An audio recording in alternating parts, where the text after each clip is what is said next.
Jenengku Saitama. Aku bolone Ariev Yohamart. Tugasku menyelamatkan bumi. Jadi, ojo lali subscribe channel iki yo. Pokoke.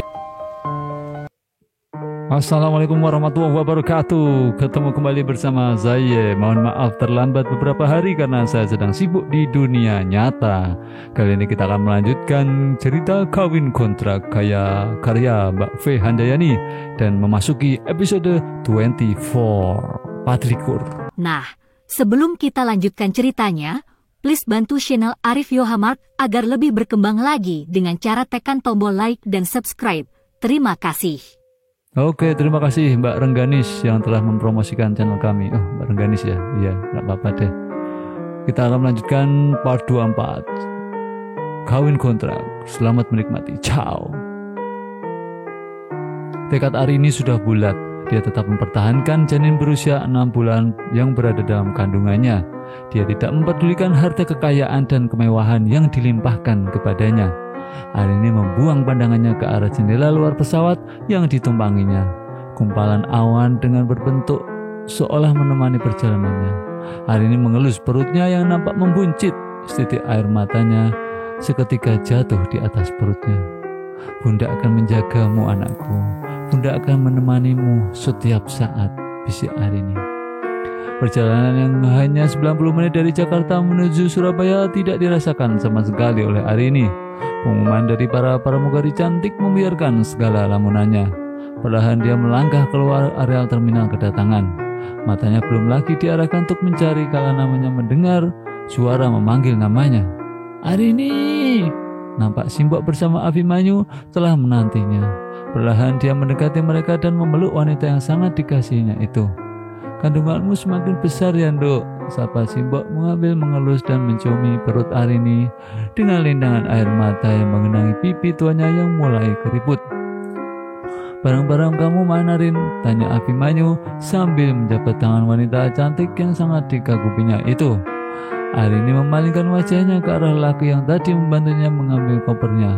Dia lalu mengangguk dan memberi kode pada laki itu untuk mendekat. Bi, kenalkan, ini Pak Trimo, adik Pak Hadi yang bekerja sebagai security kantor Mas Angga, kata Arini dengan suara lembut. Terima kasih Mas karena sudah membantu adik saya, sapa Abimanyu sambil menerima koper yang disodorkan kepadanya. Mereka lalu berbincang sebentar dan tak lama kemudian Arini, Simbok, dan Abimanyu berpamitan menuju sebuah minibus yang telah dirental oleh Arini. Arini tidak lagi merasa sedih. Genggaman dari tangan Simbok membuatnya semakin kuat menghadapi segalanya. Dan jauh di negara tetangga yang terkenal dengan simbol seekor singa, tampak Angga dan Rama tengah menikmati segelas champagne. Keduanya nampak sedang berbincang, sedang Penny tidak tampak di antara mereka berdua. Lu sudah menghubungi gadis kampung itu? Tanya Rama sambil menatap wajah Angga sekilas. Angga hanya mengangguk. Dia nampak membalas senyum seorang wanita yang duduk bersama temannya dan tengah menatap ke arahnya. Dia dari tadi memperhatikan tingkah laku kedua wanita yang terus memperhatikan dia dan Rama. Sedetik kemudian Angga memanggil pelayan restoran dan meminta 2 gelas champagne yang diberikan kepada kedua wanita itu. Kedua wanita itu nampak tertawa kecil kala menerima minuman yang diberikan pada mereka. Keduanya lalu mengangkat gelas isi champagne dan berjalan mendekati Angga dan Rama. Angga, beneran loh. Besok kita sudah kembali ke Jakarta loh, bisik Rama mengingatkan Angga. Angga hanya mengedipkan matanya dan tersenyum pada Rama. Dia lalu menyambut wanita tadi dan mempersilahkan dia duduk di sebelahnya. Ini lagi oleng ini, Angga baru oleng. Angga dan salah satu wanita tadi nampak berbisik. Lalu keduanya berdiri dan berpamitan pada Rama. Ram, gue ke atas dulu ya.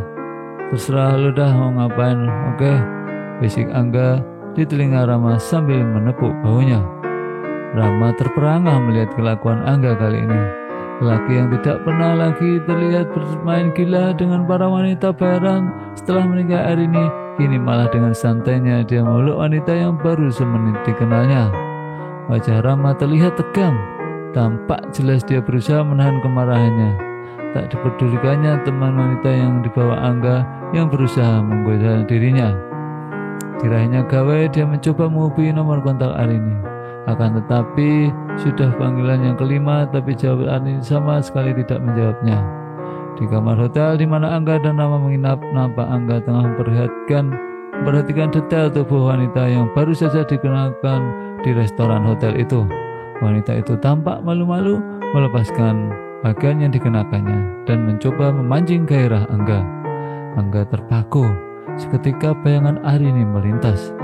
Dia melihat sosok Arini tengah tertidur di ranjang hotel itu. Angga sangat terkejut. Arini! Tanpa sadar, Angga memanggil nama wanita yang telah mengisi hari-harinya 3 tahun ini.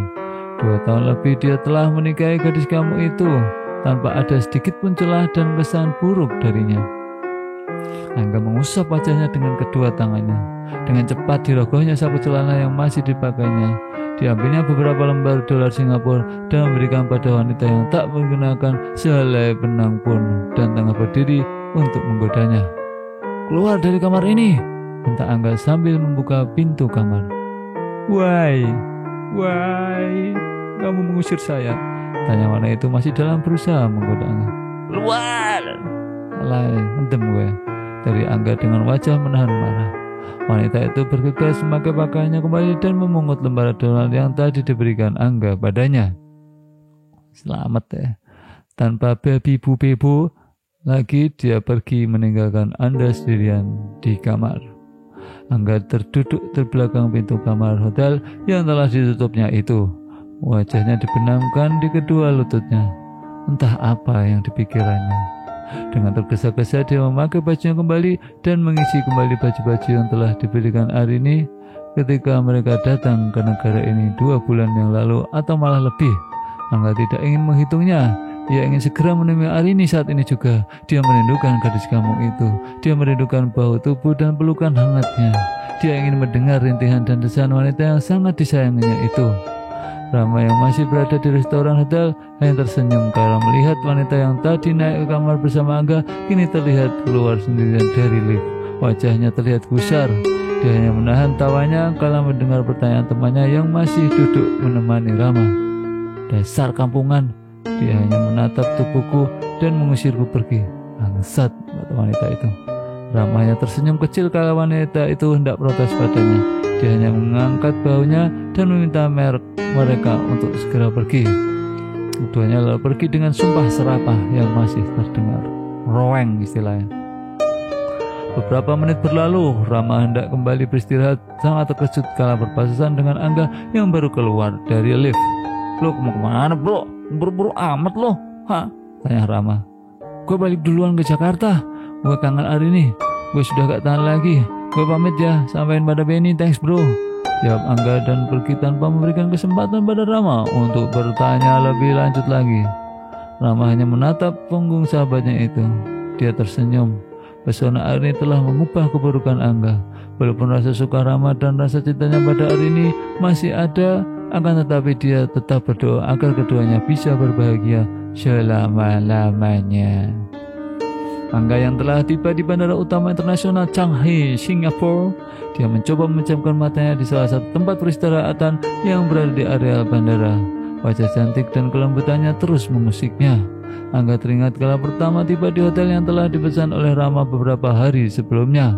Wajah keheranan nampak di wajah Rama dan Benny, sebab dia hanya sendiri dan tidak bersama Arini yang tiketnya sudah disiapkan dan diberikan oleh Rama 3 hari sebelum keberangkatan mereka. Arini teringat pertanyaan Benny dan Rama ketika menanyakan ketidakhadiran Arini, akan tetapi semua tidak dijawabnya. Diraihnya gawainya dibuka file video yang disimpan, suara tawa dia dan pekikan kegembiraan Arini kala berhasil menangkap belut di sawah. Diputarnya video yang direkamnya sendiri berulang kali. Senyumnya terukir indah menambah ketampanan wajahnya. Akhirnya Angga pun tiba dengan selamat di ibu kota Jakarta. Tanpa menunggu lama lagi, dia naik kendaraan yang telah menunggunya. Mana pesanan bunga untuk ibu Arini? Tanya Angga pada supir pribadinya itu. Ini pak, kata pak supir sambil menyerahkan rangkaian bunga mawar warna pink dan putih. Angga tersenyum melihat pesanan untuk Arini telah ada. Dirinya membayangkan wajah bahagia istrinya kala menyambut kedatangannya. Dengan bergegas Angga membunyikan bel pintu. Akan tetapi Arini sama sekali tidak membukakan pintu untuknya. Diketuknya pintu apartemen sambil memanggil-manggil namanya berulang kali. Akan tetapi Arini tidak terdengar menjawab panggilannya. Angga melihat jam yang melingkar di lengannya pukul 3. Mungkin dia kelelahan setelah bekerja seharian, batinnya. Dia lalu merogoh kantung tasnya dan mengeluarkan kunci apartemen yang juga dipegangnya. Dibukanya pintu itu perlahan-lahan. Masuk apartemen. Lampunya malah menyala semua. Angga lalu mematikan lampu di beberapa sudut dan berjalan menuju kamar. Semua pakaiannya telah dibuka. Dia berniat menyerap gap Arini diam-diam dan mencubunya hingga dia tak berdaya seperti biasa. Akan tetapi Angga hanya mendapati ranjang yang sebenarnya seperti baru diganti, rapi dan bersih. Mungkin gadis kampung itu di kamar mandi, bisiknya sambil tersenyum. Dia berjalan pelan menuju kamar mandi. Akan tetapi tidak ada siapapun di dalamnya. Jangan-jangan Astrid mengajaknya tidur di apartemennya. Diraihnya gawe, dia ingin menghubunginya, akan tetapi diletakkannya kembali ke meja di samping ranjangnya. Besok saja saya menjemputnya, biarkan dia beristirahat, batinnya. Angga akhirnya tertidur karena lelah selama perjalanan. Dia merasakan kehampaan tanpa Arini saat ini di sampingnya. Entah kenapa, entah karena lelah atau karena beribu beban dirasakannya, Angga baru terbangun pukul 14 siang. Dia segera meloncat dari ranjang dan segera membersihkan tubuhnya. Bayangan ketika bersama Arini di kamar mandi membuat rasa rindunya semakin tak tertahankan lagi. Dipanyunya kendaraan menuju kantor Astrid. Akan tetapi gelengan kepala sepupunya itu membuatnya bingung. Kemanakah Arini? Sudah beberapa kali dia mencoba menghubungi nomor ponsel Arini, akan tetapi tidak ada jawaban yang didapatnya. Bingung rak kowe, salam sewe, salam. Tanpa berpamitan pada Astrid, dia lalu menuju kantor. Pak Adi yang menemuinya di lobi menyampaikan padanya bahwa Arini masuk kantor kemarin dulu, akan tetapi hanya sebentar saja dan kembali pulang dengan taksi yang sengaja menunggunya. Angga merasa dadanya semakin sesak. Ada apa? Apa yang telah dilakukan Arini? Kemanakah gadis kamu itu? Angga bertanya dalam batinnya sendiri. Suasana kantor masih seperti biasanya. Angga langsung mencari Mbak Nani, akan tetapi kepala kepegawaian yang di kantor itu sedang tugas di daerah bersama 2 orang lagi ke pedalaman Papua menemani tamu kantor sesuai perintah Pak Rama minggu lalu. Angga menuju meja Arini yang nampak rapi. Tak satupun berkas ataupun foto yang biasa menghiasi mejanya berada di atasnya. Rani, Arini kemana? Tanya Angga dengan tatapan tajam. Saya tidak tahu Pak, setahu saya Mbak Arini mengundurkan diri 2 hari sebelum Mbak Nani berangkat ke Papua menemani tamu kantor Pak, jawab Rani terbata-bata. Angga merasakan wajahnya menjadi panas. Dikepalnya ke tangannya, dia lalu masuki ruangnya dan menutup pintunya. Ingin rasanya Angga berteriak dan memaki semua karyawan yang berada di ruangan itu karena tidak mengetahui di mana Arini berada. Salamu Dewi. Angga duduk di meja kerjanya di mana foto Arini dan dirinya yang memakai gaun pengantin diletakkannya sebulan sepulangnya dari Kolmar. Di mana dirimu Arini? Desis Angga. Apa engkau berniat pergi setelah engkau mendapatkan kemewahan dariku dan Papa? Angga membatin. Angga lalu menghempaskan semua barang-barang yang berada di atas mejanya hingga berserakan ke lantai. Diraihnya pinggang foto pernikahannya itu lalu dibantingnya ke lantai hingga kacanya hancur berkeping-keping. Angga lalu meninggalkan ruangannya dan kembali menuju apartemennya. Diputarnya musik dengan volume tinggi. Diraihnya sebotol minuman keras dari rak bar yang terletak di seberang dapur tanpa membuang banyak waktu. Ditenggaknya minum itu hingga kosong dan dilanjutkan dengan botol kedua. Angga pun tertidur karena rasa pusing mulai dirasakannya setelah menenggak 2 botol minuman keras import dengan label tertentu. 3 hari telah berlalu. Rama yang sudah 2 hari berada di Jakarta merasa kaget melihat ruangan Angga yang berantakan. Dia lalu menuju ruangan Mbak Nani yang juga baru tiba sehari setelah kedatangannya. Mbak Nani nampak terkejut mendengar perkataan Pak Rama. Dia lalu bergegas melihat ruangan Pak Angga. Alangkah sedihnya Mbak Rani setelah melihat foto pernikahan Arini dan Pak Angga hancur berkeping-keping. Dia lalu memungut foto itu dan meletakkannya kembali ke atas meja. Mbak Nani lalu menjelaskan sesuatu pada Pak Rama. Semenit kemudian dia mengambil gawainya dan menghubungi sebuah nomor dari kontak teleponnya. Sejam kemudian sesosok wanita cantik berperawakan bule keluar dari lift dan memasuki kantor Angga dan Rama. Lelaki tampan berkumis tipis yang sudah beberapa bulan dekat dengannya memeluk dan menciumnya. Dia lalu memperhatikan ruangan Angga lalu menguncinya dan kembali berjalan menuju ruangan Rama di mana Mbak Nani telah menunggunya. Halo Mbak Nani, kenalkan saya Astrid, adik sepupu Angga. Sapanya pada Mbak Nani dengan logat Perancisnya yang sangat kental. Kalau saya tidak salah ingat 3 hari sebelum kepergian saya ke Papua, Mbak Arini mendatangi saya dan mengatakan bahwa dia mengundurkan dirinya dari pekerjaan karena akan fokus mengurus keluarga. Itu saja yang dikatakannya, jawab Mbak Nani. Lalu apalagi yang dikatakannya atau ada yang dilakukannya? Tanya Rama. Tidak Pak, dia hanya membersihkan mejanya dan menitipkan 3 buah surat pada saya, jawab Mbak Nani. Nampak air mata mulai menggenang di pelupuk matanya. Surat apa itu? Tanya Astrid. Mbak Nani lalu menyerahkan 3 amplop berwarna coklat muda. Masing-masing amplop itu bertuliskan nama Pak Rama, Pak Angga, dan Papa Adalat. 3 orang itu yang mendapat suratnya. Rama lalu mengambil surat untuknya. Dibukanya surat itu dan dibacakannya dengan keras agar didengar oleh Astrid dan juga Mbak Nani. Berikut surat untuk Rama. Assalamualaikum warahmatullahi wabarakatuh. Selamat siang Pak Rama. Mohon maaf apabila selama ini saya telah membuat kesalahan baik pada Bapak atau pada karyawan yang lain. Terhitung hari ini saya mengundurkan diri. Bukan karena ketidaknyamanan, akan tetapi saya akan mencoba membuka usaha lain karena kondisi saya sudah tidak memungkinkan lagi. Terima kasih karena saya telah diberikan kesempatan pada saya untuk dapat bekerja pada perusahaan milik Bapak. Bersama surat pengunduran diri ini, saya menitipkan sejumlah uang dari hasil penjualan mobil pemberian Bapak untuk dibagikan pada karyawan, rumah singgah, dan perguruan di mana saya sering berlatih. Nilai pembagiannya sudah diketahui oleh Mbak Nani dan saya hanya membeli tiket serta gelang seberat 5 gram sebagai kenang-kenangan dari hadiah Bapak. Terima kasih Arini, luar biasa.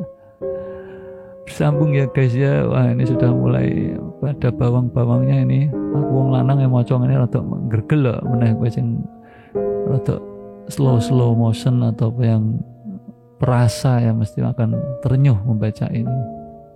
Arini. Halo wong ganteng lan wong ayu. Piye kabare? Aku Hulk. Menungso werna ijo sing paling kuat rak ono tandingane kejaba Thanos. Matur suwun wis nonton video Arif Yohamart. Ojo lali like lan subscribe channel ini. Matur suwun. Terima kasih, thank you, kamsahamnida, gumawo. I love you. Oke, sesuai instruksi dari saudara saya Hulk. Nah, jangan lupa subscribe dan bantu share ke teman-teman. Assalamualaikum warahmatullahi wabarakatuh.